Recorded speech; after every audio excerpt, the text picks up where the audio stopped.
second, of course, is desire, which is rooted in the unconscious, right?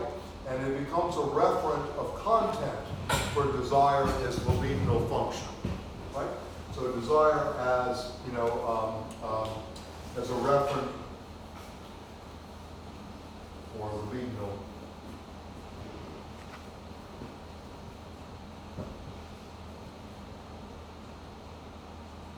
content, or libidinal function, I'm sorry. Content itself, desire, the content of desire. And this is always something that is displaces the function into conscious life, right? And this notion of desire. And of course, this is taken in some ways that he gathers this, and I forgot to make the copies of the Lacan correspondence, but I have it. He obviously takes the Kojèvian reading of Hegel to a degree into account with this, that in the beginning was desire, right? In some ways, and this is always passing through. And then the final thing is demand, which is a language, the demand in French, demande, really is a language that's found in law, right? And it's the language of law that Lacan created. So it's a demand for love, and also it's an appeal to the other, always, right? And in this you have a desire, narcissism in conscious life as an intentional moment in language, and this is also working out. So you have a legal, function here, right, in terms of the appellate representations, as well as a demand for love. Always the demand is for love, right, in a sense. Okay? So this is the need, again, biological. This, of course, is a psychoanalytic insight, both in Freud and in Lacan. And Lacan, I think, via Kojève's reading of Freud, if you want to kind of layer it through, strategies in reading and hearing and whatnot. And then the demand, of course, which is the demand for love and the appeal to the other, right, in this kind of narcissistic doubling. And this could be looked at in some ways in the film. If you go see Mr. Klein, one reading of Mr. Klein would be around the structure of demand, because Mr. Klein is a double. Robert Klein, the main character in the film, there's another Robert Klein that they're looking for who's Jewish, whereas the other Robert Klein is an art dealer who's denying his Jewishness. And this is during Vichy. Very interesting. Losey's a really very underrated director. You really get a lot out of this film in terms of the doppelganger and the notion of the double. Yeah, I think, So anyway, so this is the drive, one of the fundamental concepts. So for Freud, in the biological sense, the drives are composed of a biological, of bodily energy. They're always ambivalent, right? They're impersonal. They force their ways into specific directions. And of course, as we know, we have the warfare here that goes on between eros and thanatos, the two Greek terms, the instinct, the life instinct, and the death instinct, if you will, or drive, the two drives. And the best reading that I know of, maybe Richard can add to this, but I've always found Jean Laplanche's book, Life and Death and Psychoanalysis, a very profound reading of this notion of eros and thanatos, and a rereading of Freud's Beyond the Pleasure Principle in a very, very rigorous way. Jean, I'll put his name up here. And the other thing I know about that the drive is, in contrast to, say, the idea of constructed, like Judith Butler, and the idea of gender and sexuality being constructed, this is, for the Lacanians, it's kind of both. It's both not, the drive is where the body and social, cultural kind of fuse together through signifiers and trauma and such. So it's not that one can just freely choose. There is a kind of again, it's neither one or the other. It's really the notion of the drive, which is both somatic and inscribed with cultural. Very well put, and you're right about the Lacanians did not like when Judith Butler wrote subjects of desire and gave this kind of constructivist moment to it. So Butler, in some ways, was really considered, and I remember, do you know John Rochman from Columbia? No, anyway, wrote a book, I mentioned him last week, he wrote a book on Eros and truth in Eros, a study of Foucault and Lacan, but mainly Lacan on the notion of Eros. Anyway, he said when he, many years ago, he used to say, we tried to get Judith Butler, some people wanted her to come to the New School, and he says, why are you going for second tier? Yeah, so anyway, I always remember that about Judith Butler. And he was very connected. He says, why not just ask Julia Kristeva? You know, or, you know, he had other people in mind.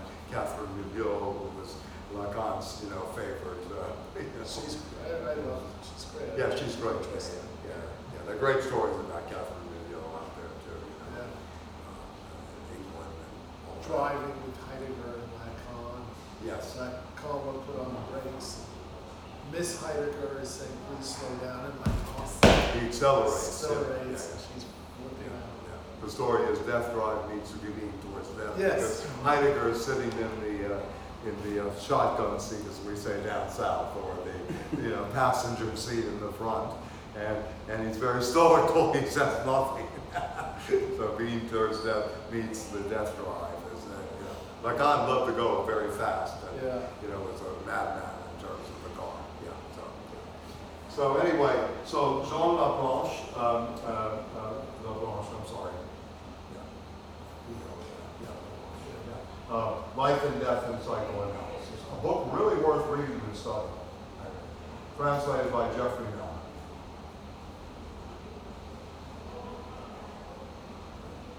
Major work. I think it was done in the late 70s, early 80s. Around that time. So I'm sorry about this one. The other room, I mean, I see they have a blackboard here, but of course everything's covered up on the blackboard. And this one is better than chalk. Okay, so anyway, and really, again, that the biological Freud is under attack. This is part, of the need structure, so the people that wrote books on the mind of the moralist or the biological Freud really are taken apart by Lacan, in many ways. They're really against this biological reading.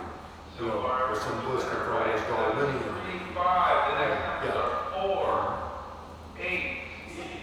No wonder everybody's so stupid. The high schools are, 481. You are a winner of one of our amazing baskets. The second winner number is 735. 485. We're doing this one for very little money. So the winning ticket is 481 and 485. Please, parents, know that you can stick around to make a student-led conference appointment with your true advisor at this time. And the two documents. The funny thing would be to go to show them where we got there and give lessons in metaphor and autonomy. Sounds like an incentive to get parents. Okay, so this is and again, that the aggression is generated in many levels here, of course, right? And the aggressive principle, if you will, in the thought, right? So in some ways you could read this, again, as the precursor to the metapsychological, work of Freud and a rereading of that, especially the later Freud, beyond the pleasure principle, like in many ways. So, and I guess the subversive part here is, of course, the notion of that it is not only biological, right? We are really always re-desire, right? We're always re-desire here as a referential for the libido function, which is then translated into, language. And then you have all these appeals within the law. And this philosophically is very interesting because you can begin to think through a whole structure of appellative representations in everyday life. How does the appeal work not only in argumentation and philosophy where you appeal to authority or to sympathy or to, something else, one's old age or whatever, but you're appealing in terms of representation, right, in a way which really plays out not only in the law, but in everyday life structures. Yeah. So this is one of the things that, Heidegger and some of the medieval logicians, I think, give life in some ways. It's almost the appeal. Yeah. So,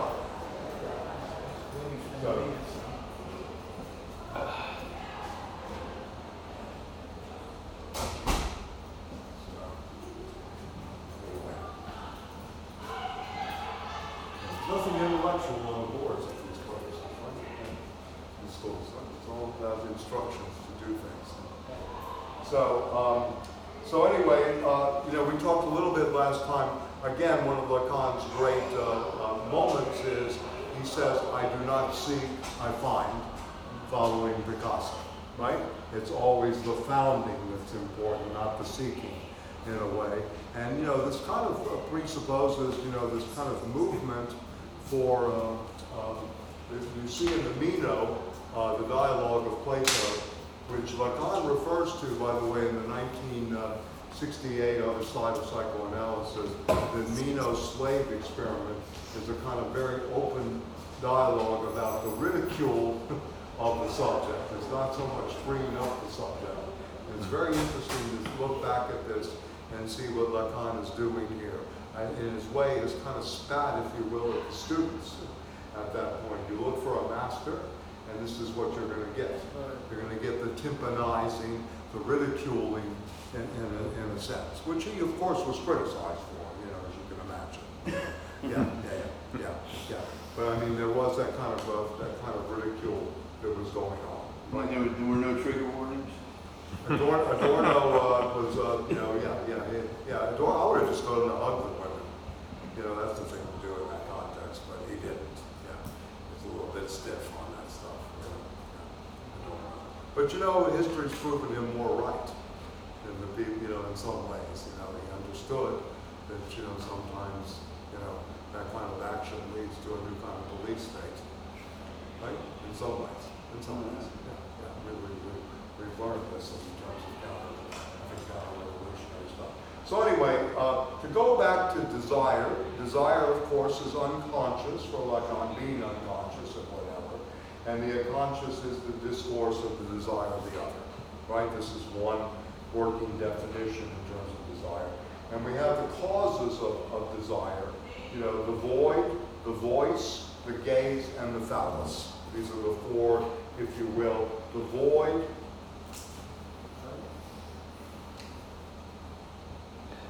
and this is where he is in the early part of unconscious and repetition, the void, right?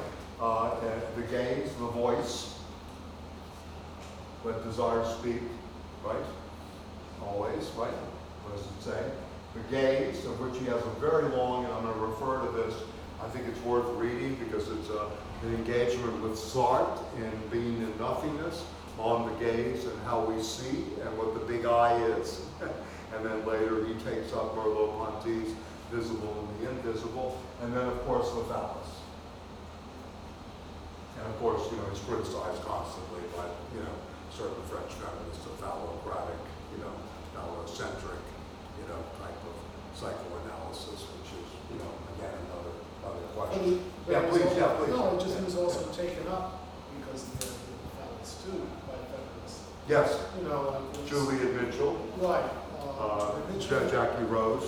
Yep. Yeah, it's a kind of, and of course Catherine Milliot, to put it mildly. Well, you're right. Yeah. Because it's about castration, that all human beings, because of the signifier, so that it's a construction, and then how one relates.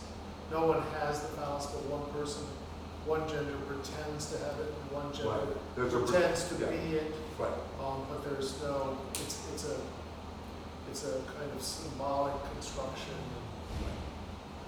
The fundamental anxiety, the bedrock of Lacanian psychoanalysis is castration anxiety, which he takes from Freud, right? This is the bedrock, right? And as Richard just said, this is not a question of gender-specific anxiety.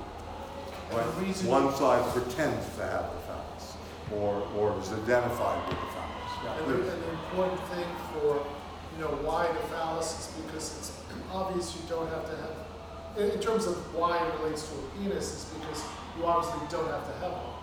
Right. In other words, there are all these human beings who don't have penises, so it's something that can be removed. You can Right. be cat, you can be without it. Right. So it's an unnecessary constructed, so it's.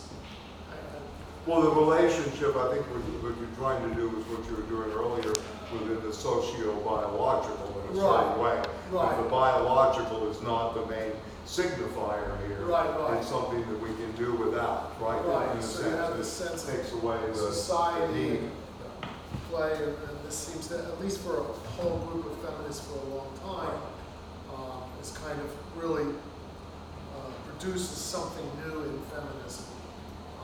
In this, I guess, in the 70s or 80s. Right. Right, absolutely. Yeah. Yeah, the big names here would be, of course, Juliet Mitchell, and her book on psychoanalysis. Jackie Rose, Sexuality in the Field of Vision, who's the partner of your friend Adam Phillips, right? Feminine Sexuality, did she write? Feminine Sexuality, they wrote and they went on with the case of Dora, right? Right. Suzanne Gerhardt, who was at Johns Hopkins, actually then followed up with this in a very sophisticated set of At Yale, articles. Shoshana Feldman. Shoshana Feldman. Right, Shoshana Feldman was at Yale, the discourse of the other, that wonderful, beautiful, play of, those without the hermaphrodite Right. on the cover of the Yale French Studies on French Freud. Lacan became known as French Freud. That was the 70s and 80s approach to him. Yeah. And it was really at Yale, even though, that this took hold, even though Johns Hopkins was in the foreground again, that I mentioned last time in terms of the best image of the unconscious is Baltimore in the early morning. You can see the photographers going to take shots of the unconscious. What hotel is he staying at? So anyway, so this is the bedrock, and these are the four, if you will, causes of desire. And of course the void is always talked about early on, as is the gap, the live lack, which is between desire and need. This is always the space in which we live, this gap, which is the live lack. We are lack, right? Yeah, we are lack. We're lack in being, if you will, to put it in ontological terms. We are lacks. We're never full-fledged. This whole notion of the whole person, all of these are myths to Lacan, and this is what he gathers from the mirror stage, that the child is delusional in terms of the whole body image, right?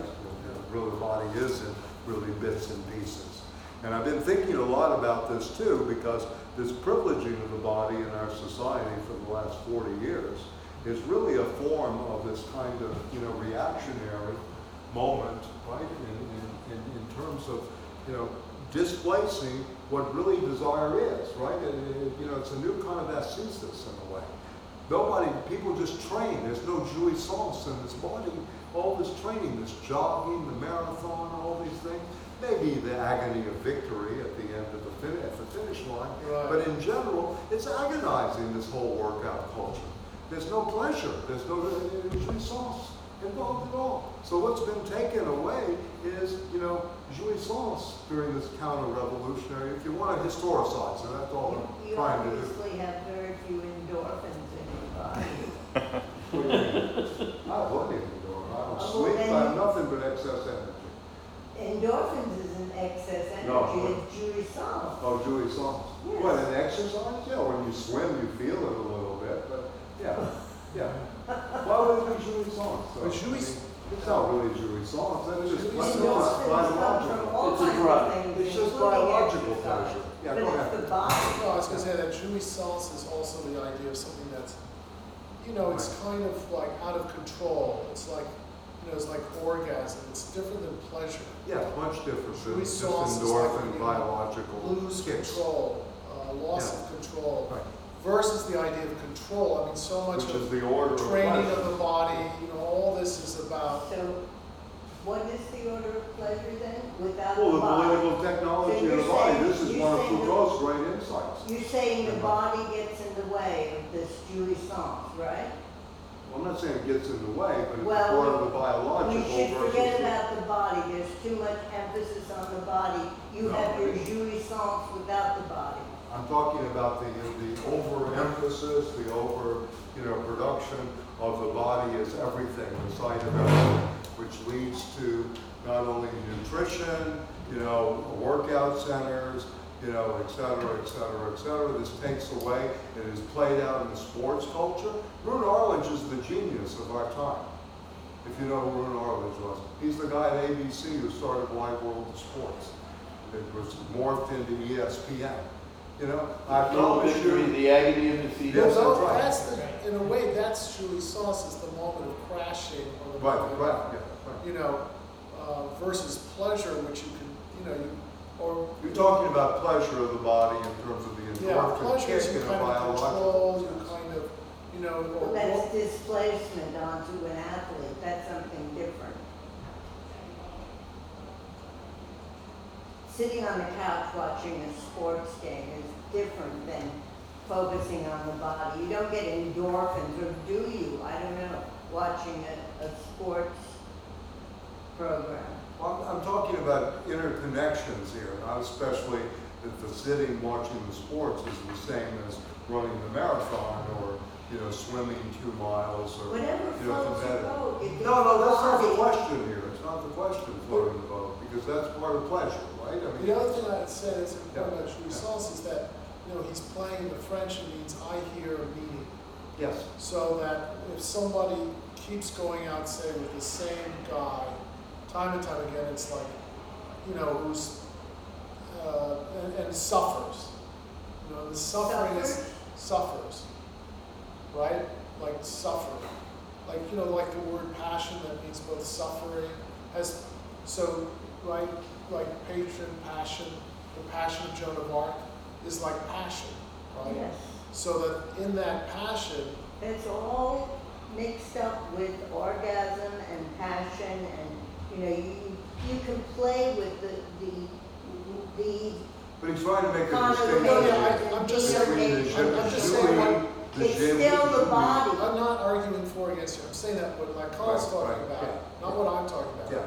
But what Lacan's talking about, he's playing on hear meaning, so that if someone is talking about their suffering, in that suffering, he'll hear meaning. If they're talking about something that they, This started with too much focus on the body. I don't think Lacan is saying we focus too much on the body. no, I think it started on jouissance, and then Started we on started jouissance. talking. What is jouissance versus So I was pleasure? just saying, Because you brought up endorphins, and to me, endorphins Okay, and the jouissance body is something in the body. Barth noticed the pleasure of the text. That's something different. Yeah, but I mean, again, we're dealing with plaisir, right, on the one hand, and then the joui that I hear and I affirm to that hearing, right, that gives meaning, right, to the excess, etc. Right. Whereas, yeah, please, okay. no, I'm just saying that's just because that's Is another. this tag team? No, it's not a tag team, we're trying to explain, I mean, this is Lacan. But- It's not Roland Barthes, and it's not, Well, it's not I'm Michael Pelias. distinguishing the use of pleasure versus jouissance. When I brought up Barth, because when he talks about the pleasure of the text, it's something other than what happens in the body. It's cerebral. Yeah, again, but I mean, to bring this back to Freud and the relationship to Lacan or French Freud, in a way, Lacan is displacing and rethinking and rewriting, if you will, or reconstructing and remaking the distinction between the pleasure principle and the reality principle in all of this. There are real stakes involved here. for, you know, the Freudian movement and for the psychoanalytic movement. So he's really trying to get away from, you know, that we all seek the pleasure principle, Right. or we're looking for homeostasis in this, etc. So pleasure for him can be bodily, yes, in a way, but the more profound term for him in all of this, which sort of resolves, if you will, for his theoretical apparatus, or his edifice, if you will, You're talking is about the Freud or Julie. Lacan? I'm talking about Lacan, and how he reads Freud, and how he returns to Freud, and how he tries to think through these things beyond the pleasure principle. In a sense, how does he think about this in terms of taking something that was always thought about, the reality and pleasure principle, which works very much in ego psychology, in a sense, the reality principle was always brought up, he reworks the category of sublimation in this as well. So the issue here is the meaning and how one, the jouissance is very, very crucial, not the bodily pleasure only, right? Pleasure for Freud at one point is the absence of pain. That brings it back to the body. Well, it's something called psychic pain, too. Yeah. Sure, whatever. No, Yeah. I mean, I don't think we're really dealing with But I don't see the body as a problematic here. The body is also a source of pleasure, or jouissance, if you like. Well, orgasm. again, Chris, he's distinguishing, to be fair to Lacan. I hear where you're coming from, but to be fair to Lacan, he's distinguishing between the pleasure principle and jouissance. There is a distinction going on here that's very crucial to an understanding of where he's trying to go within these four fundamental I have no concepts. problem with that. I Okay. just made that distinction myself. Okay. Okay. All right. I mean, yeah. On page 31, Yeah. he defines pleasure and the difference between desire and pleasure. Yes. If we want to go to the text. Yeah, that's a good thing, I would point out said desire, not pleasure, on the top of 31. Pleasure limits the scope of human possibility. The pleasure principle is a principle of homeostasis that I mentioned. This is the desire of pleasure, is to reach that state of homeostasis. Desire, on the other hand, finds its boundary, its strict relation, its limit, and it is in the relation to this. It is in the relation to this limit that is sustained as such, crossing the threshold imposed by the pleasure principle. This repudiation in the field of religious sentimentality of what he called the oceanic aspiration. The oceanic feeling was, I think, Oscar Pfister's term, that this is what happens in terms of religious fervor and enthusiasm, etc. Does not stem from a personal prejudice of Freud himself. Our experience is there to reduce this aspiration to a fantasy, to provide us with firm foundations elsewhere, regulated to the place occupied what Freud called, on the subject of religion, illusion. What is ontic, and this is important, in the function of the unconscious, and you see the Heideggerian language playing out here too, right, is the split through which, that something whose adventure in our field seems so short is for a moment brought into the light of day. A moment because the second stage, which is one of closing up, gives this apprehension a vanishing aspect. I'll come back to this. It may even be the step I will be able to cross now, not having been able to do so far for reasons of context. Our technical habits today, for reasons that will have to be analyzed, are so touchy about the functions of time that in wishing to introduce distinctions so central they're emerging elsewhere in our discipline. But anyway, the distinction is being made here again, in terms of, the desire, right, more than any other point is in the range of human possibility, meets its limit somewhere. But desire, I said, not pleasure. Pleasure limits the scope at the top of human possibility. And it's always trying to reach homeostasis. This is Spinoza too. If you read the introduction to the emendation of the intellect, where Spinoza says, you know, sexual excess just makes someone's passive, right? In some ways, you know, that no longer can you think.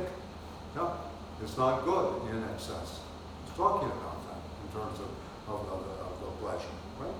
In many ways. So I think this is important, this section here, right? So is the idea like that pleasure is somewhat attainable, but desire is what's past the boundary, in a sense? Like you define a boundary, a limit, there's something beyond it, and that's what makes desire, right, exactly. This, you want to address this? No, go ahead. The jouissance is impossible without desire, right? Okay. Yeah. You don't Because really there's a talk limit, about there's a jouissance boundary. in the presence of the body, and it's, you know, yeah. I would also associate pleasure It's with, also anti-right, yeah, in some ways. with romance and the idea of the roman. Pleasure. In other words, you get what you want. Mhm. Jouissance is kind of about love and you fall in love. Okay. Right. You know, like Aristophanes in where he talks about love in the Symposium, he gets hiccups. There's something uncontrollable. Mhm. It's a kind of, and he starts to write about this after the First World War, and there are these after the idea of, you know, pleasure, and then it gets, you know, suddenly you have all these people who are repeating horrible experiences. It's this, what we now call PTSD, you know, so he begins with, why are people seem to be caught in repeating something which is so obviously horribly not pleasurable, and this kind of suffering.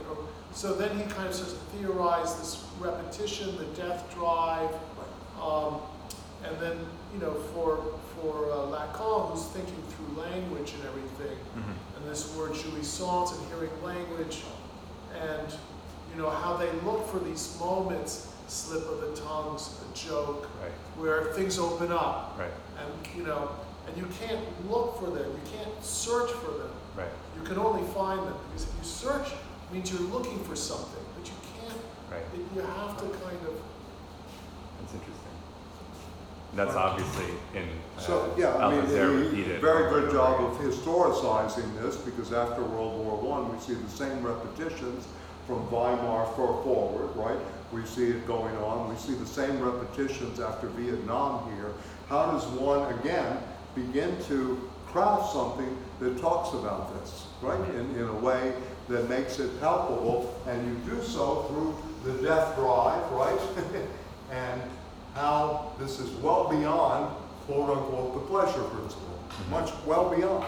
And in Freud, in Freud, the more, you know, later Freud, obviously he thought the death drive, you know, and he wrote this to Einstein in a piece called Why War, is much stronger than the drive for pleasure. Right.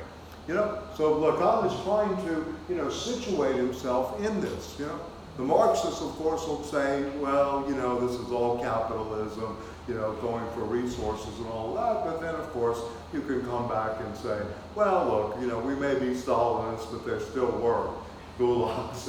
You know, we may be this, but there was still this thing in, you know, with the Khmer Rouge, right? You know, et cetera, et cetera. So these are the kind of situations that I think he's really trying to address. And this is where it's a question no longer just of the body and pleasure, or a Reichian moment, which I think in some ways hidden here is an attempt to go beyond Reich and to put Reich, you know, because Reich never really had a theory of language, never had a theory of, you know, really desire. You know, he had many good theories, you know, many great interventions, but on the other hand, you know, he only spoke of the body and pleasure, ultimately. And Lacan, again, is trying to situate this within, to go back to these things in the drive, within the language of demand as well. And as Richard was saying too, again, and you know, he's been doing this a long time, so that's why I defer. Yeah. But anyway, some people the question trying here, to do this first. yeah, trying to do this. Me too. So anyway,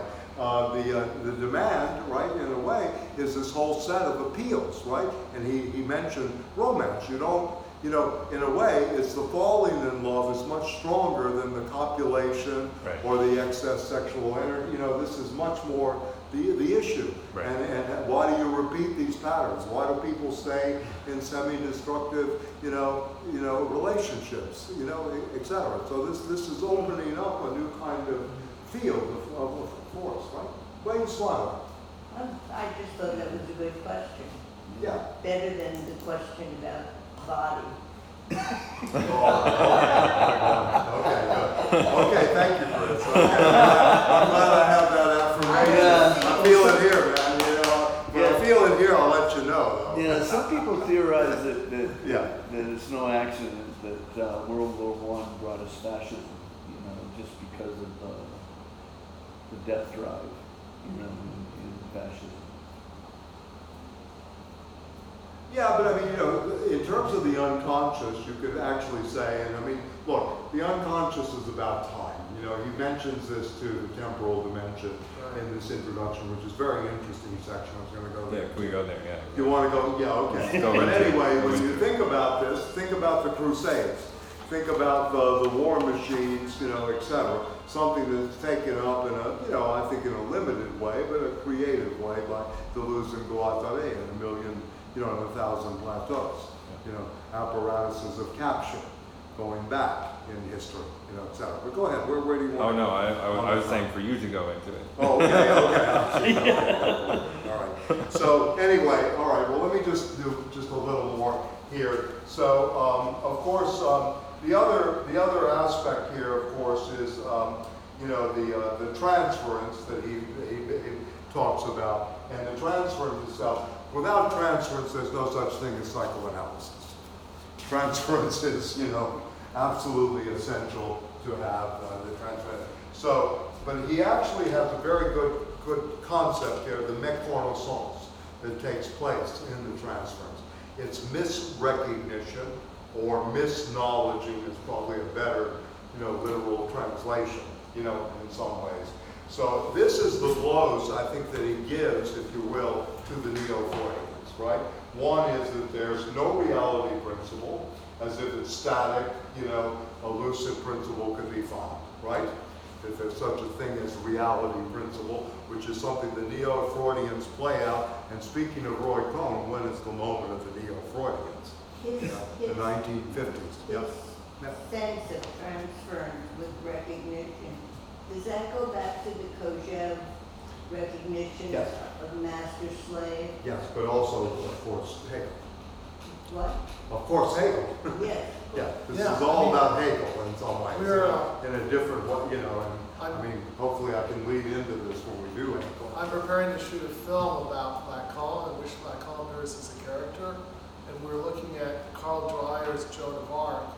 And if you look at like the HBO Gabriel Byrne, the In Treatment, that there's a TV show about I got a great story after you finish. and in it, all the shots are kind of like, you go like, if it was, you were the therapist, I can't make you. Yeah, You'd go kind of nice here, and it goes here. Right. It's like two rational people respect sitting down. Psychoanalysis is like you feel like the Inquisition. If you're lying on a couch and you can't, it's about these power, it's your relationship to these feelings of powerlessness, projection of knowing.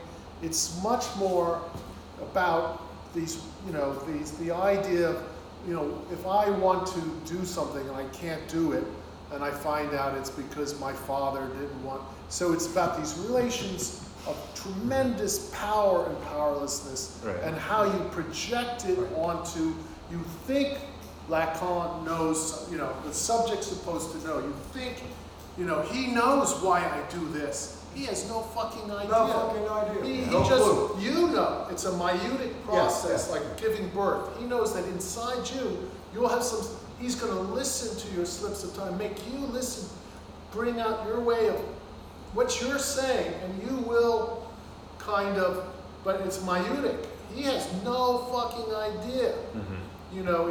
It's about getting the analysand, is what they would call it. So it's very much about, your relations to power and your projections of authority and master-slave. Why do you, Right. why is this person, and kind of getting to where you're freed from your own bondage in a way. So it's very different. And back than to this- the Meno again too, right? The Meno is part of this kind of myotic. It's one of the great, there are 3 questions asked in the Meno, which is very psychoanalytic. Can excellence be taught? 2, can excellence be practiced? And 3, is excellence by nature or is it innate? And this is very interesting because the whole dialogue takes place on those where Socrates displaces, right, well, those are all good questions, but I don't know what the hell excellence is to begin with. So Socrates, in the role of interlocutor and questioner in the Platonic dialogue, is really the first psychoanalyst, in a way. And the first mathematician, right, in a way. The Platonic dialogue is a great The example myotic of process, the your midwifery. your midwife. And with the Meno, what Lacan is saying, that I mentioned earlier, when he mentions this in the other side in seminar 17, when he says the Meno, the slave boy is really being ridiculed, is really, again, a kind of a slap at his own analytic practice in some ways, There's a ridiculing going on here that somehow I know the answer, that somehow I'm the master, right? I am the master of the hysterics discourse, but that's all you have is the hysterics discourse. Right, Yes. Right. So So the this is hysteric really teaches. the teaching. The first- real teaching is coming from the hysteric, not from Jacques Lacan or Sigmund Freud. It's the hysteric that is teaching us the unconscious, etc. Right. That's interesting. So this is a very, very radical moment in a sense. So when we come to film it, Yeah. we're doing like in Carl Dreyer's, so it's Joan of Arc. I want to be and there's- Antoine Artaud. So we're he doing was like in the this film. and here, versus big Up and angles, down, yeah. which you never see in the show about therapy, which are all these like Right. balanced shots, which makes perfect sense because it's about 2 rational people Right. respecting each other and being equals. That's not at all what Not you're doing in exactly at all what analysis is. Right. Yeah, at all. It's not rational. It's not You- anything you like that. may get Maybe there. cognitive behavioral therapy is somewhat rational Right. in the way we speak of rational or dialectical behavioral therapy. Yeah. All these kind of new things that are on the block, or face-to-face psychotherapy to a degree can be that as well. But the analytic situation is you're looking at an empty screen, right? Really in a way. Right. That's your powerlessness, right? Right. Your projections are all you have, right? It's not to say that at the moment of pain or, on the phone, but in the analytical situation itself is one of tremendous, some people, it's very uncomfortable for a lot of people. Yeah. It should be. Yeah. Well, it's kind of supposed to be, right? You'd expect it to be, That was the moment of the short session. Yeah. Make the patient as uncomfortable as possible. Right. I mean, it's a great idea in a certain way. I mean, in some ways, and this is one of the reasons he gets kicked out. Right. Because And the short session is, instead of the time of labor, of work, over which you're accumulating money or you're accumulating, something, there's also the time which ends, like life ends. And so it's this sense of time, which isn't like you always get 45 minutes. You do not always get 45 minutes. There's a profound way in which one day you're gone, and it could be tomorrow. So it's also, and then these points of punctuating, he's like a writer, he's saying, Points de capiton, right? Point de Like capiton, a there's a moment, little beautiful. he says, okay, that's it. And that's the end. Yeah. And people go, wait, that's it? That's all, But yeah, that's it. You live to, whatever age, and it doesn't, if you constantly think in terms of capital, you're okay, and then it doesn't necessarily, you can lose sight of something really essential, revolutionary, which is the fact that, it's not a rationally measured thing like they tell you it is. I mean, it puts every social construction into question. Yeah. Very much like Sartre does with existentialism when he writes Existentialism as Humanism, which is part of this, but I think that the psychoanalytic is much more powerful because of the theoretical construction, and it has an everydayness to it. Whereas the Sartrean moment, Sartre would say that the guy that goes into the poker game with $10 has the same chance by contingency is the guy that starts with 100,000, which is totally ridiculous, as we all know, right? In some ways, I mean, there's some of these examples you get.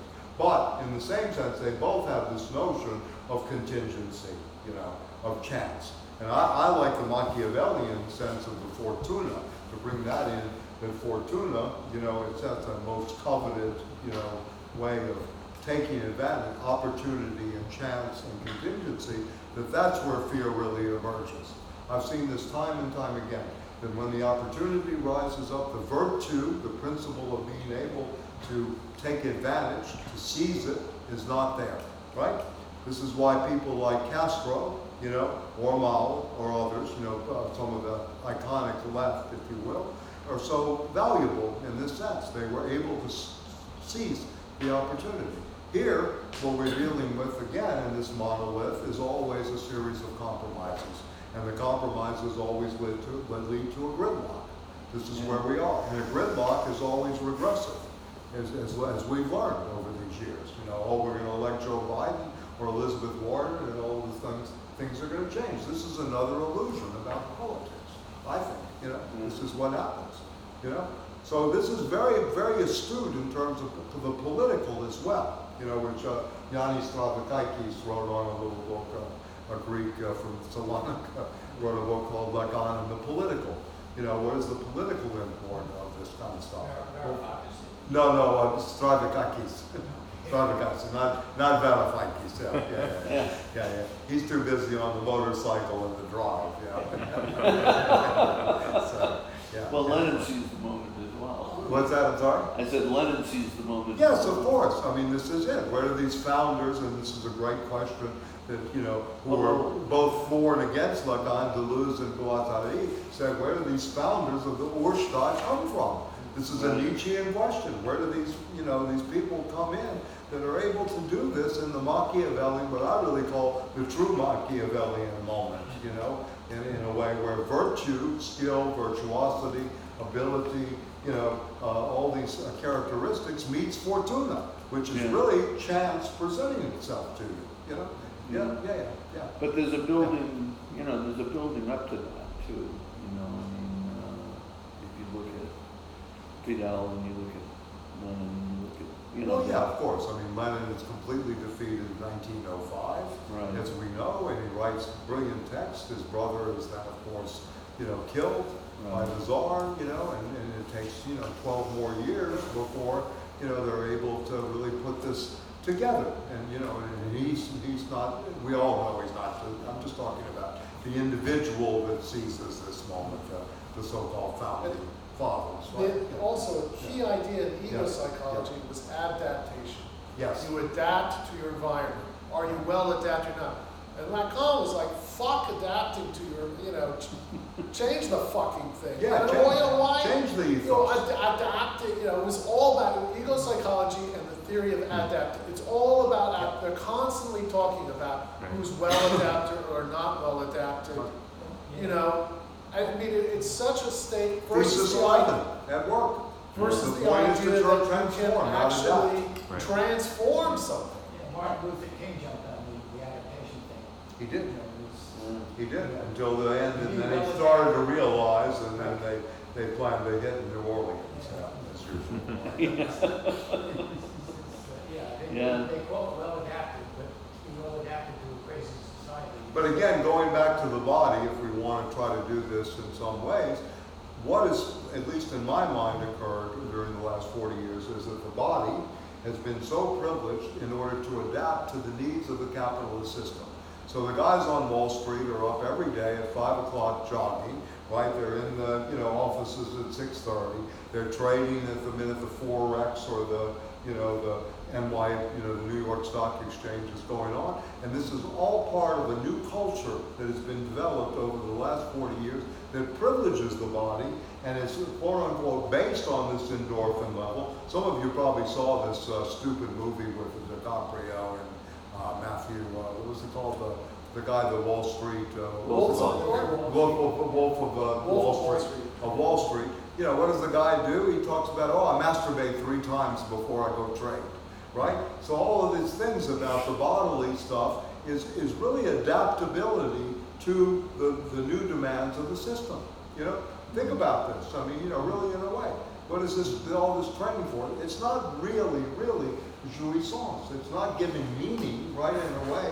It's to keep yourself in shape that you can be at the office at 7 o'clock and work 12, 14-hour days. And we're not like this, but there are many people like this. I think You know, in the it's worse. system, Yeah, they're running things. there was a gym right off the trading floor where. Of course. And also a relation, the Yeah. death of avoid that, you know, somehow you're going to, instead of thinking through, you know, thinking with death, you could say, there's kind of the idea that you're going to live forever. I mean, Right. this is something a couple psychoanalysts happen to be, but you know, they're just in their 80s and say, I don't want to, you know, what is this thing about obsession with, you know, you're going to live to 105? Yes. You know, I Is mean, it really that, I mean, this is like a false dichotomy. Either your body is in the service of capitalism, and so you have these Wall Street people racing around trying to optimize the body for the use in the market, or you're going to live forever. It's not whether you're going to live forever, it's the quality of life. Who wants to live to be 100 if you're crippled and bent over and you've got all kinds of diseases inside? It's not an either or. What I'm hearing is a denial of the body. You're going to live in your head and be crippled and be a couch potato or whatever. That's another either or. I mean, really, you're living in a kind of denial. Look at this Wall Streeter, he's throwing his body in the service of capitalism. Or you can't live forever. No, but you can live a good life for whatever years you have. I've seen people hunched over with walkers. I don't want to live like that. I mean, you know, what your choice is. But I don't think he's creating that kind of dichotomy. And I'm certainly not trying to create an either or here. We're trying to look at a both and in some ways, yeah. I'm not hearing both then. Okay.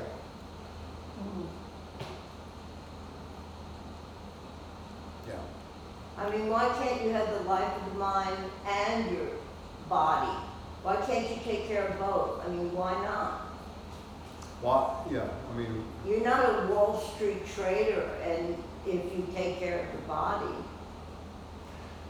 yeah, I think it's a, Well, no, yeah, okay. yeah, I don't think it's either or. Yeah, it's absolutely not either or. But there is a kind of, I think, idealization of the control and management of the body, which is set out as an ideal and has certain kinds of. I think you're thinking of the ancient Greeks. No. No, I'm thinking of those supermodels. I'm Yeah, thinking no. of actresses and actors. I'm thinking of people that think that everything is about physical appearance, you know, at this Well, that's time. the You know, media. the six-pack That's abs, the media. you know, et cetera. Not the media, You people don't go have for to this. live up to that. I didn't say you have to, but it's No, what's I the don't think you culture have it's to. producing. Well, Nobody's you saying, don't I have don't to live up buy to it. it. Yeah. You don't have to buy that. But you Well, can and buy so- it. But people do strive So- for it. I Yeah. mean, honestly, It's a major concern. Right. the traders, No, I the don't traders think that, obviously, know, there's there were- great things about being healthy, but I mean, I Yeah. think we're all in this room above that of buying into what the media is selling us. I mean, none of us want to be supermodels or speak for super yourself. I bring the best. I bring it. I just crushed. I had a student that came to me today, told me how much money he was making as a male model. Yeah, I was laughing, and then he tells me he needs life advice. But really. His name is Olive, by the way. Really, we're You do above that you know, kind he of sings the flag. conversation. Really. What's that? We're above that kind of Oh, conversation. yes, I mean, I don't think, I'm not trying to make a Topic. case. I'm really trying to say that really in Lacan, and a rereading of Freud here, is that Lacan is trying to go beyond the pleasure principle. And the term that is being used here to go beyond the pleasure principle is jouissance versus pleasure. And that somehow pleasure has been associated with the body, and you brought up the question of, endorphin levels after I went in this little spiel about America's getting into training since the 80s, right? The issue to me is, where's the meaning? You know, where's the affirmation? What does the jouissance really mean relationally? And again, I want to emphasize, I think there's a hidden argument here against Reich, in a sense. That Reich, Wilhelm Reich, yeah, in terms of the body is everything. Reich thought that, you know, the death drive itself was secondary masochism. This was Reich's take on this. He did not believe in the death drive. This presupposes, all of this presupposes that the death drive and castration anxiety are constantly present in everyday life. I don't see anybody here smoking. What does that have to do with the What price is of it? life? It has to do with No, I mean, I'm taking just- care of your body. Well, How about some vaping, Michael? Can I yeah. go get you an e-cigarette? yeah. Yeah, Okay. yeah. Well, that's training for something, yeah. But I think there are reasonable people, Barbara Ehrenreich Yeah. wrote about this. Yeah, You know, about herself and aging, and at a certain point saying, you know, I may die, and I accept that. In other words, I'm not going to spend inordinate amounts of time caring for my own body. Inordinate. Yes, in Yeah, order. there's a definitional problem there. So, What's inordinate? you know, somebody who puts in other words, say there's someone who's interested in what's going, you have a limited amount of time, and you have, you know, society, social problems, you have climate change, and you're going to spend, you know, I mean, she says, for example, she loves to go and work out in the gym, but, you know, her thing is reconciling herself to the idea of her own death, that she's not going to, as she has friends who kind of devote most of their time to, you know, working out, staying in shape. That there's Most of her time? most of their time, yes.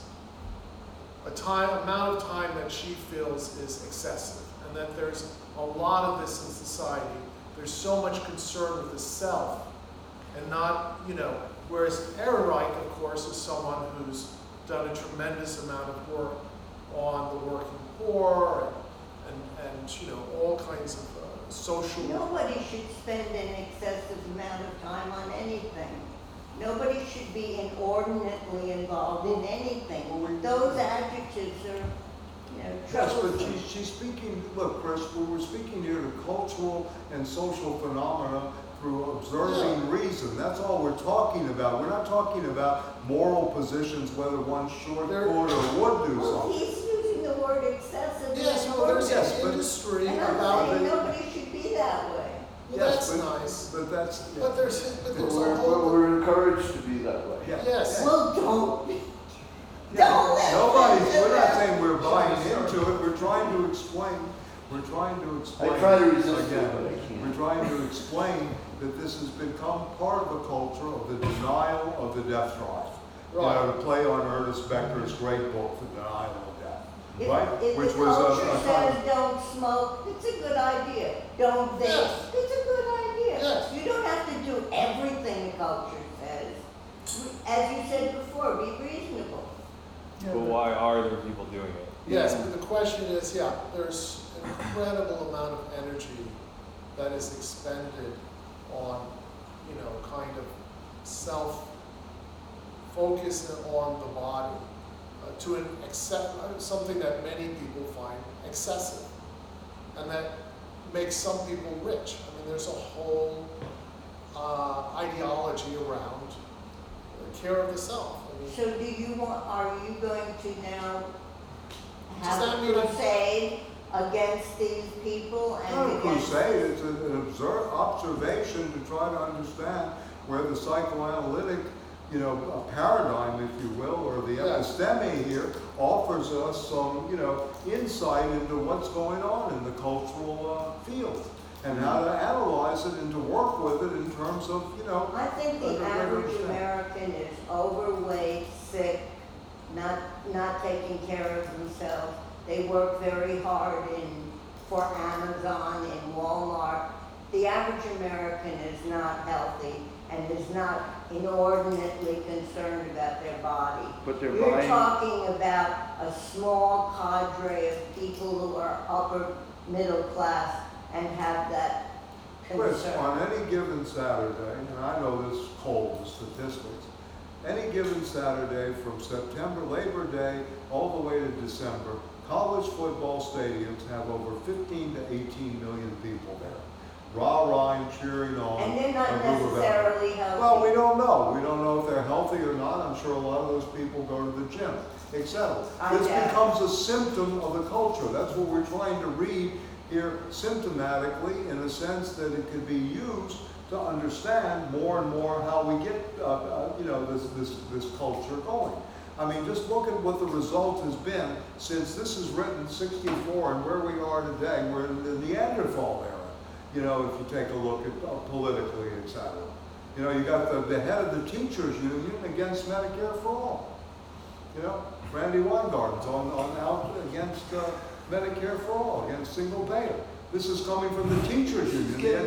She's an idiot, I know Yeah, that. she's getting paid for it. Yeah, but I mean, to think about this in these kind of terms, what is producing this if it's not a kind of denial of death, right? If it's not part of a death drive that's so powerful. In a way, what we're really speaking to here is one of his great, again, the insight that the unconscious does exist, and we need a science of it. This is what the real goal or the ambition here is, how do you build the science of the unconscious? And in psychoanalysis, as Lacan claims, is the science of sciences, if you will, and I'm using that, phenomenologically, in a way, that if it's the science of sciences, we have to understand these motivations. What are these drives about? What happens in the demand structure? What is desire really, right, out there? How is it different from the things we observe in the medical complex with the body? Because I think we're talking about the medicalization of the body, right? And the medicalization of psychoanalysis, rather than talking about the Lacanian psychoanalysis as symptomatic. Yeah, it's commodified. And fantasy, and the role of fantasy too. Yeah. In other words, And he can't be a man because he doesn't smoke. you can be super overweight, you can Good be, point. it really does, but you can have the fantasy of becoming the supermodel. I mean, it's not, advertising does not work on the idea that they're going to target, they target often mass things, thinking that 95% of the people they're targeting are nowhere near, that it's that it's an effective fantasy. I think you're in a losing battle. I mean, it's great that you can see through it, but I think most people have very limited lives.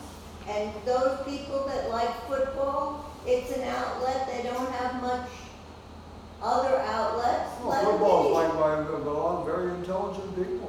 Some people have studied this like war games for the Pentagon. Then In what's your terms of the problem? aerial attack and the running games, they're very sophisticated Do you mechanisms. think that they're undermining our society by going to football games? Do you think What do you mean, football what would you games- mean undermining? What society? See? What society? Uh-huh. I mean, So, what kind of society? you were complaining about it before, so I wanted to know what your complaint was. It should be out making a revolution. Yeah, well, of course. Listen, I'm outnumbered here. I got tag teams. No, it's okay.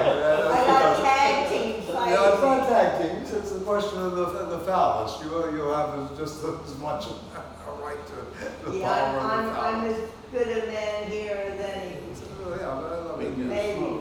Yeah. Goes to Luxembourg said, Right.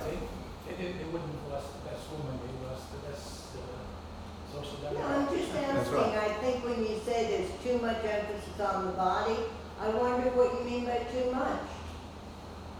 I don't see that much. I think most Americans. It's the way it's emphasized. Maybe or the way it's emphasized, the way Yeah. it plays out culturally, Most the way. Americans are overweight. It doesn't matter, they just sit there overweight and watch the football game, and what Richard's just pointing to is the petite object, the fantasy that is going on when you're looking at the screen and you look at, Tom Brady, wow, 42 years old. Look at that pass he just threw. Man, I can do that in my mind, et cetera, et cetera. This is the effect it's having. It's not that they go out the next day and start going to the gym and start working out and get healthy and go to general So what are they nutrition doing centers. wrong? I'm not saying they're doing anything wrong. This is not a moral argument. It's a question of reading it symptomatically. It's not a question of wrongness or rightness. So what is the significance of what they're wanting to be like Tom Brady? It's the difference that you can sit and still have the fantasy, and you don't have to actually do it. This is the psychoanalytic insight here. Again. We're getting back to where James Thurber and the Right. committee. Right. Getting back to, what, I'm sorry? Walter Mitty. Yeah, Walter Mitty. Yeah, the Walter Mitty kind of life. Right. Yeah, exactly. Yeah, which was another, very interesting moment in terms of psychoanalytic history. The Walter Mitty stories. Yeah, that's all. I mean, look, I'm not against people taking care of their bodies or the culture of eating well, living well, all of these things. This is not the issue to me. The issue is how it becomes commodified, to use Phil's language, or use a kind of standard, Marxist from Haag all the way forward. Actually, this is very well taken care of in a book called Neurosis and Class Struggle by Michael Schneider. How this is done, in his last chapters. But I'm interested in, again, that we live in a culture that is so so prone to live forever, right? No matter if you're sitting on the couch, right? Or if you're out there running the marathon and then you're trading derivatives at 9 o'clock in the morning, or playing international currencies or whatever in the morning. The issue again is how the death drive itself, right, is playing out in the system itself. And what we can learn from that. With the fact that bodies are commodified, in particular women's bodies are commodified. And you just brought up Jeffrey Epstein. There's a shelf life for his women. If they're over a certain age, like 15 or 16, their shelf life is gone. That's commodification. Yeah, sure. In its It's an old pure story. sense. And no accident they called it the Lolita Express. But another way I thought, I was just thinking about like the death drive and Yeah. why it's important. Think about the denial of climate change. In other Yes. words, the idea that you're going to grow this is, when you hear this, people are saying this, Right. the idea that you're going to grow 3% every year to keep, Right.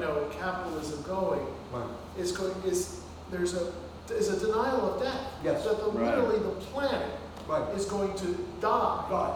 If you do not, so there's like, so there's this built-in denial of death. Right. That, I think on a planetary level, you're starting to see this there where, like this young woman, the joke was, the Onion was a 16-year-old girl, people are shocked that a 16-year-old girl does not want to die. Americans are shocked. In other words, this is more girl. than shock. The vicious reaction that some people, mostly men, have toward this young girl. And I mean, she has Asperger's or autistic, and they mock her Yeah. unrelentingly. Shouldn't care. And because But the they're- good thing is she's strong enough to just keep going. Yeah. This is a testament here, in Yeah. a way, to her understanding of Eros, right? Right. Versus She's got- Thanatos, the struggle that goes She's on. very focused. She sees the death. And that That's death is admirable. there. And in Yeah. that way, you think Yeah. about Antigone, who's 16, Right. and Creon makes no distinction between living and dead. Right. He's not going to bury the bodies. He has, his power goes, and she's saying no. Antigone is in exactly the right. And Antigone, yes, it is. And Antigone says, no, look, there is death. She recognizes death. You know, whereas he has no recognition of any boundary between living and death. You know, and so you have this young girl, you know, 16, Greta, you know, kind of saying, no, this. No, it's an interesting analogy because Creon represents the law of the state, and he will protect the law of the state against anything, including the law of life. Right. But the law of Eros, right, which is much greater, as Antigone say, I will lie with him as I, you know, did when he was alive. With her brother, who was quote the traitor to the state.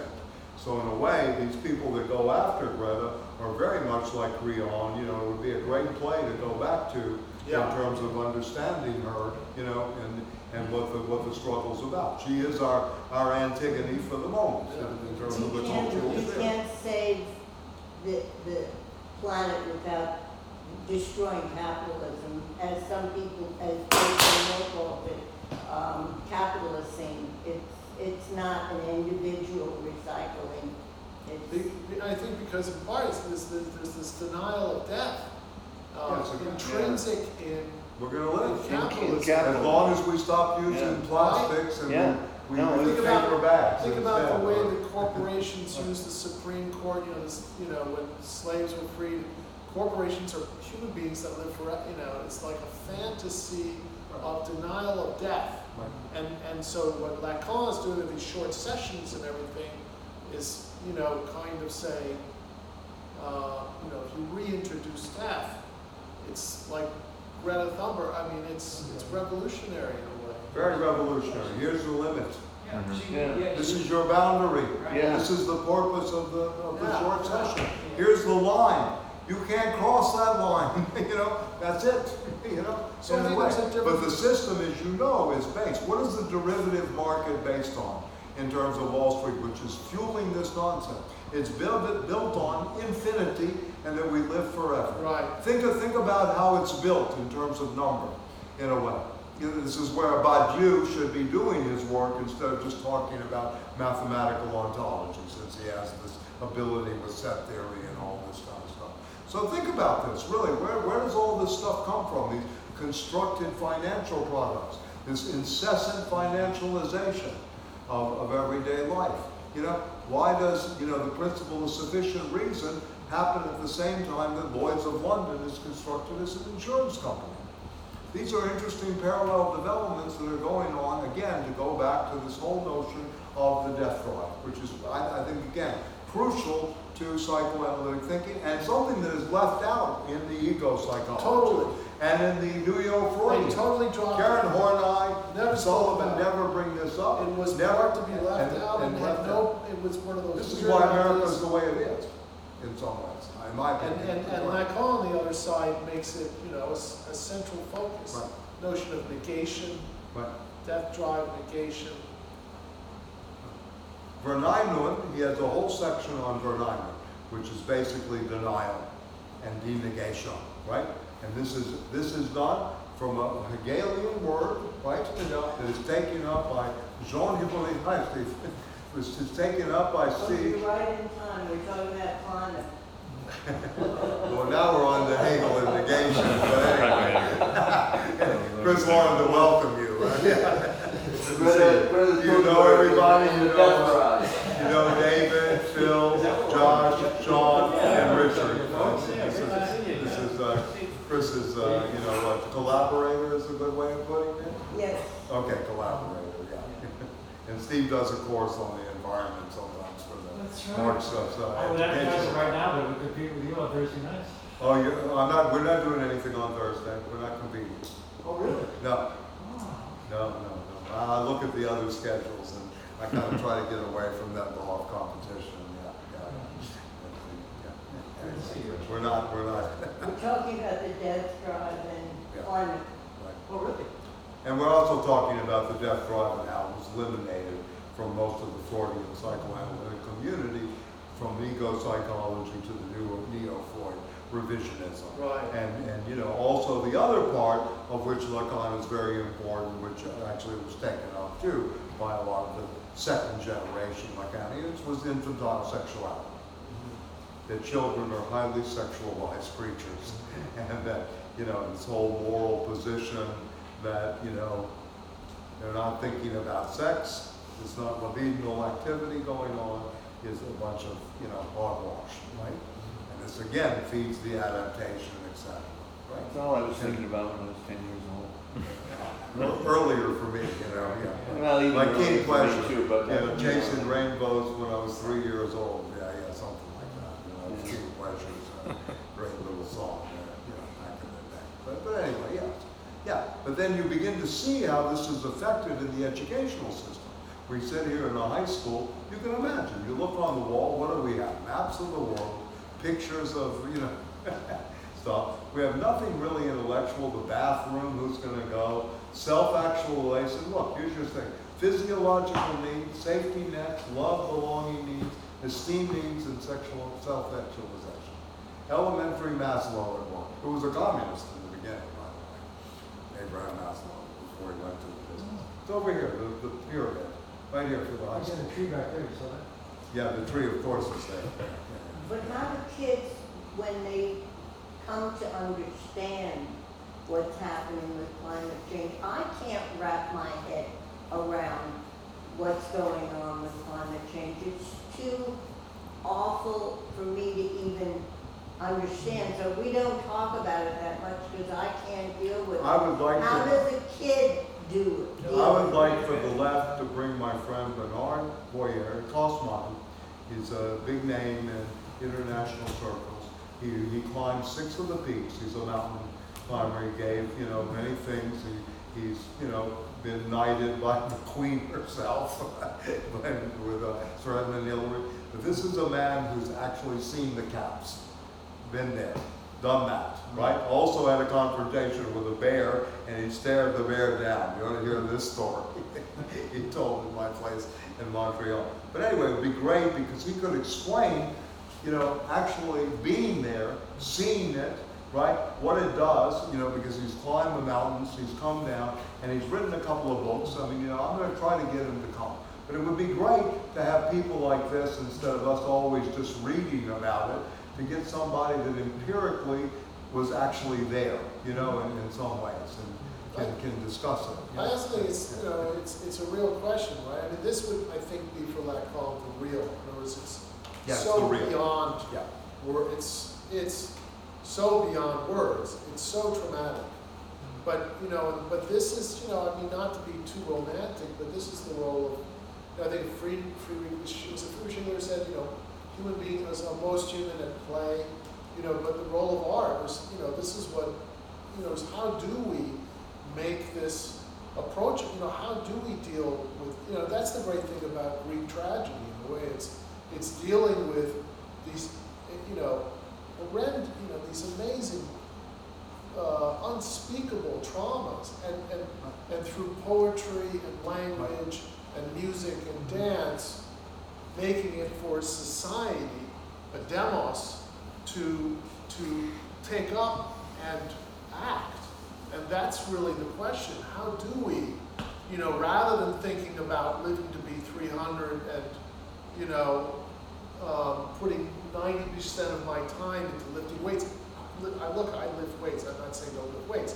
But, you know, versus, you know, also getting people to think about how do we collectively, you know, empower ourselves to feel like we can do something. How? Because it's a really good question. I mean, you know, I have a 16-year-old daughter. You know, it's like, you know, some of this stuff at times it's like, you know, because we, you know, I'll be dead by the time they're going to be, you know, we're speaking about a world that's going to be like a hell. And then we're going to leave it for them. I mean, for them. We're already seeing it. Yes. Yeah, we Yeah, are. constantly. We don't see it in our everyday life in New York City, but as you know, as best as Steve, in India, think about the farmers that have gotten completely devastated. Populations wiped out. Entire towns, you know, near. Right. I saw the devastation Katrina wreaked, even though it was partially man-made and not only just climate. Even Sandy, But, yeah. and then Sandy that you Yeah, made a Sandy. film about. You made a film on Sandy. Yeah. Yeah. So, you know, how do we, and that is something we should be putting more, creative energy to. Yeah. Well, it doesn't even get talked about. That's the thing. You know, I mean, it's denial. Well, the amazing thing is you've got people that talk about it politically, but you have a person like Elizabeth Warren who's now looking more and more like the front runner after Bernie's got, a couple of stents, right? Going forward, we can talk about this. What's that? Only two. Yeah, only two. That's not a couple. Yeah. But anyway. First one's free. Yeah. But anyway. But Elizabeth, of course not. And that's what he should say. Yeah, that's would give good. him a lot of courage. That's You should write him a good. letter. That's I'm good. going to call my friend tomorrow, Heather Gottlieb, to tell him, my friend Chris Knight said it didn't stop Mick Jagger. Or that's what you're going to have to say. I'm putting together Maybe you'll the ad, get to get a forward. little footage of Mick Jagger, Right, and I would just right, say, right. this man has two stents. Yeah. Play it, Keith. So, anyway. But you got Elizabeth Warren now, the front runner, who's pro-capitalist. Oh yeah. The No. massive contradiction. Well, she's a policy Only in wonk. her bones, she said. No, she's. She's making the world safe for capitalism. Yeah, exactly. Well, She no, did, Bernie, well, Bernie is too, but. She's adaptable. Right. She's very Yeah, adaptable. I mean, Bernie at least is not totally adaptable. No, yeah, In a way. Bernie's It's not out of more- the ego psychologist, Neo-Freudian adaptability moment, right? Yeah. Made in USA psychology, as Lacan used to call it. And Jean-Luc Godard made many references in his films to made in USA psychology and psychoanalysis. Godard is a great, I think Godard is the most important filmmaker alongside Lacan. Yeah. Because there's always this kind of network of signifiers going on, the anagrams, etc., that are very much part of the linguistic, schemas that Lacan is talking about, in many ways that it plays out in the films. And you have to be educated to understand the Godard film. You have to have some knowledge of literature, philosophy, what's contemporary in Freud and Marx, especially during the 60s, right? But they're intriguing enough to keep you going, you know what I mean? Yeah, You exactly. see them one year and you know so much when you're Right. 16, and then you see them again when you're 24. Right. and Right. now you get a lot more, Right. and then, there's so many levels. They're Yes. graded like, Yes. you keep going back because, I mean, there's the great story about the filmmaker Chantal Ackerman. Yeah, I knew Chantal. I met her. Oh, Yeah, really? Well, I forget which Yeah. Godard film, but, she Most was, beautiful eyes I've ever seen on a person. I think she was 17 or 18, and she saw a Godard film, and she said, I never knew a movie could do this. Yes. And that became her life. She was going to make Yeah. Then she made Jean Diamant, which was a kind of Brechtian extension of Brecht, but almost extreme Brechtian, of the theater of alienation on celluloid. Amazing film. One day in the life of a woman, in Brussels. Jean Diamant. I don't know if you saw it, but you would see her vacuuming, and it would be a 20-minute sequence of every little speck of dust on the floor. And she's reading Baudelaire's 12 Hours of Evil. It's a very interesting. She did a great film on She the had border. Yeah, she did Oh, on yes, the borders. I that's love right. that. One of the Mexican borders. Right, the Mexican On border. the, across the border on the other side. Yeah. something like And that. you speak about the death drive. This is someone who could not internalize the death of her mother adequately enough, who actually died 1 year after her mother's death. And some people said it was a suicide. So, Well, Yeah. didn't she start by interviewing her mother? or- She interviewed her mother late. She did a thing on her mother. She did a bunch of, Yeah, a bunch so of you have to, things. one thing, I remember at 6 in the morning in New York City, she's just filming New York City. Yeah, right. And it's her voice reading her mother's letters. That's to her. right. Oh, That's it's right. so good. Letters home. Yeah. Letters home. Yeah. No, major filmmaker. Very major filmmaker. She and Wenders, by the way, Wenders, Kings of the Road, Robbie Mueller, the actor, was translating Lacan into German from French and was very depressed. And so Wenders said to him, come make a film, Kings of the Road. And he's one of the characters in that, right? Wow. And Wenders, of course, Paris, Texas, is all about the mirror stage, when you think about that. Wings of Desire, another one, that he makes. Yeah, a beautiful film. Yeah, it's, Yeah, beautiful Burnt out, Berlin, Yes. everything else. Right, yeah, right, right. So these were all, you know, I think very interesting things that were against this adaptability of which cinema took up. You know, the anti-Hollywood, obviously, the anti, you know, massive appropriation. And that's another thing too, when you look at Hollywood cinema and you begin to put that into a context, the 30s are very subversive because half of the people working there are immigrants, right, who are coming out of socialist or communist backgrounds, writing scripts, directing, you know, or on the ground. I just read this about Bela Lugosi. Right. Bela Lugosi was a communist and a Absolutely. labor organizer. Yes, he was. He knew Lukács. Right. That's right. Wow. Yep. yeah. And Lukács' best friend was Bela Bartok. Yeah. Yeah. Not only Bela Lugosi, right? And But Bartok. that Shrek was actually a vampire. Was a literal You vampire. know, in Murnau's, In Murnau's. Nosferatu. Nosferatu. That Shrek took it seriously. He took it seriously. That's good. Okay. Well, that makes sense.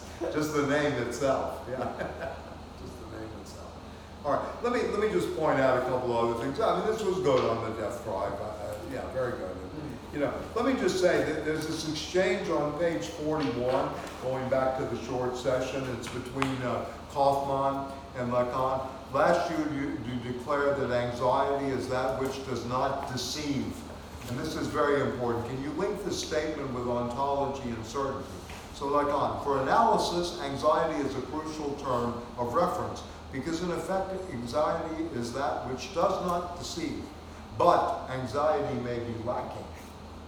In experience, it is necessary to catalyze it, and if, I may say so, to take it in small doses so that one is not overcome by it. This is a difficulty similar to that of bringing the subject into contact with the real, a term I shall try to define next time in order to dissipate the ambiguity that still persists about in the minds of many of my pupils. What, for the analyst, can confirm in the subject what occurs in the unconscious? In order to locate the truth, I have shown you that in studying the formations of the unconscious, Freud relies on a certain signifying scansion. But what justifies this trust is a reference to the real. But to say the least, the real does not come to him easily. Take, for the example, of the Wolfman. The exceptional importance of this case in Freud's work is to show that it is in relation to the real that the level of fantasy occurs, you know, and this is, I think, what we've been talking about somewhat in terms of the social and cultural manifestations at times. The real supports the fantasy protects the real. Next time, by way of elucidating this relation, I shall take Spinoza's cogitation, but I shall bring into play another term to replace the attribute in this sense. So anyway, this is important on anxiety in the short session too. Lacan, in a way, doesn't want it overcome. Yeah, I think they're giving the message. Bell rang. The real response. The real has intruded. Okay. We are in a high school. So again, this is maybe a crucial section that anxiety does not deceive. You know, this is interesting because earlier in this, if you read it, on the subject of certainty, and of course the subject of certainty is the Cartesian certainty. There's no such thing as the truth in psychoanalysis. Freud is Cartesian in that he seeks certainty. This is the relationship to philosophy that Ricoeur actually points out in Freud and philosophy very actively. You know, and again, I know that the Cartesian dualism, and he's got a bad rap, but I always say you've got to go back and reread the discourse on the method, you know, and the drive for certainty. This is very, very important. Forget the meditations. It's the discourse on the method and the rules for discourse on, rules for the direction of the mind, yeah, in many ways. So Lacan has, you know, he has this Cartesian moment. He's French, right? Again, you know, and very important. So on page 35, to back up a little bit, the major term, right, is in fact not truth, it is Gewissheit, certainty. Freud's method is Cartesian. page 35, in the sense that he sets out from the basis of the subjective certainty. The question is, of what can one be certain, right? With the saying, the first thing to be done is to overcome that which connotes anything to do with the content of the unconscious, especially when it's a question of extracting for it the experience of the dream, to overcome that which floats everywhere, that which marks, stains, spots the text of any dream communication. I am not sure, I doubt. Yeah? And then he goes on, and who would not have doubts about the transmission of the dream when in effect there's such an obvious gap between what was experienced and what was recounted. Now, and it is here that Freud lays all the stress.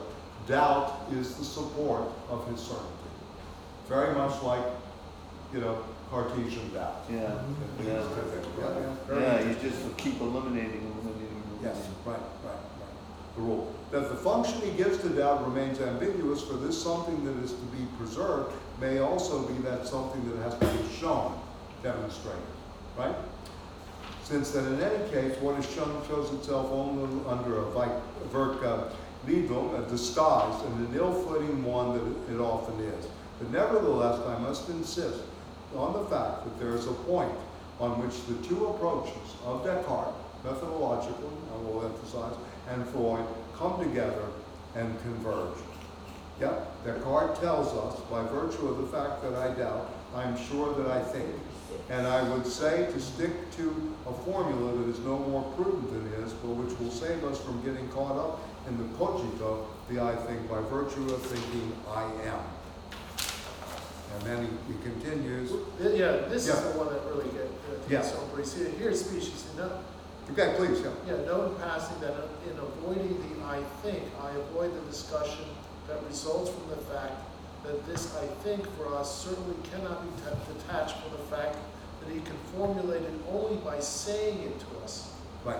So this is speech, that Right. the repression of speech, and here is where, similar to Derrida, in terms of, the suppression of we're getting I think it's time. No, it's okay, yeah, go ahead. But the importance of speech, We're going to give them a long language, section. on language, there's a police officer looking in at We me. got Okay. how the cons and analysis seal. Yeah. But It's done. yeah, so he's saying, right, cogito ergo sum. It's a speech act, Right. and that's important and that's what he's aware of, and that Descartes doesn't deal with. Yeah, and this opens up another complication in Lacan between speech and language, right, as we go forward too, because he then begins with L schemas, and of course the famous, proposition, the unconscious is structured like a language, not like speech. Right. So speech is, somewhat a part of, but not the final thing. And this of course was the argument that happened between Lacan and Derrida, the speaking subject versus the writing subject. Derrida. Speaking of Althusser, this police officer is waving to me. Is he the? Yeah. I'm being interpolated as we speak.